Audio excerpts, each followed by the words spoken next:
Сельское хозяйство – это одна из самых важных отраслей экономики республики, поэтому, по словам президента, сельхозпредприятия и угодья должны эффективно работать, и глава государства уделяет этому большое внимание, поддерживая людей, которые трудятся в этой сфере. К примеру, сейчас абхазские предприниматели возвращают былую славу совхозу в селе Кахуара Ткорчалского района, ныне Аяйра, ведь доподлинно известно, что в советское время подарочные бандероли со сладкими плодами в Кремль отправляли именно отсюда, так как они всегда славились особыми вкусовыми качествами.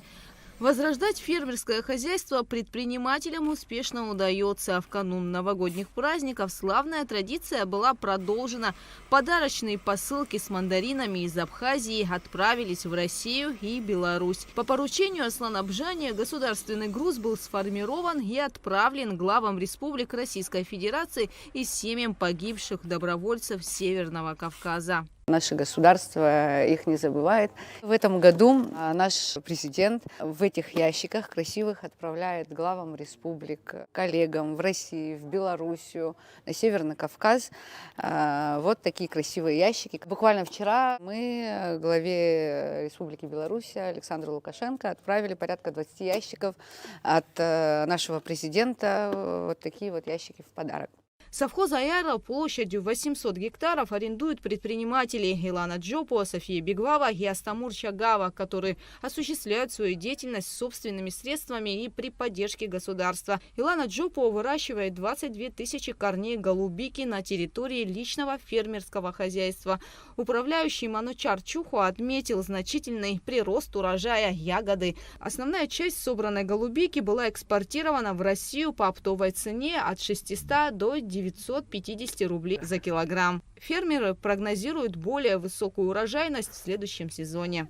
В прошлом году у нас был урожай, мы собрали 12 тонн голубики. Наш экспорт в общем итоге идет на Россию. Внутренний рынок тоже употребляет, но в маленьком количестве очень. У нас оптовая цена в том году была 950 рублей. Работает у нас в день до 150 рабочих. Проезжают с нижней зоны, с Ачигвары, с Чобурхинди, везде едут, работают люди. Руководство фермерского хозяйства также планирует создать питомник, в котором будут осваивать и культивировать все виды цитрусовых, существующих сегодня в мире. Для этого из Италии уже привезены сицилийские черные апельсины, эндемика, кавиар, лайм из Австралии. Сейчас специалисты занимаются их изучением. В планах и разведение новых сортов цитрусовых из Турции и Китая.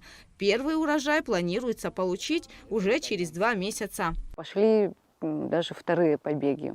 Для нас это большое достижение. Мы хотим создать питомник, где мы можем собрать все виды цитрусов, которые существуют, и дальше культивировать их здесь, в Абхазии. Наша большая проблема состоит в отсутствии рабочей силы.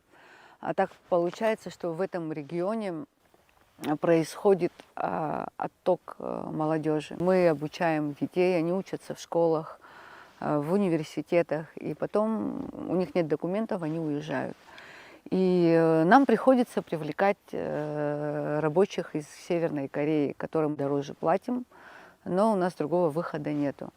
И да, это очень большая проблема, и с каждым годом все хуже и хуже. Я призываю всех, кто живет на этой земле благословенной, чтобы они призадумались об этом. Город, гостиницы, отели, туризм – это все очень хорошо. Но самое главное, то, что мы должны возрождать нашу землю. Я бы хотела сказать молодежи Абхазии. Сейчас особенное время, время созидания. Особо хочется, чтобы молодежь, именно молодежь поняла, что та земля, которая дана им с рождения от своих предков, это то, над чем они должны работать. Нам дарована эта земля, и мы никогда не должны забывать об этом. Вот то, что мы сегодня имеем, вот такое счастье, цитрусы, мандарины, все, что угодно на этой земле растет. И всех с наступающим Рождеством и Новым годом! Предприниматель София Беглава не только высадила цитрусовые на территории сада в 300 гектаров, но и начала производить натуральный мармелад и цукаты. Главная цель этой идеи – безотходное производство и, конечно же, качественный и сладкий продукт, который порадует потребителей. Отбрасываем какую-то часть не очень таких симпатичных, скажем так, мандарин. Они все, правда, вкусные, но внешне они не все симпатичные.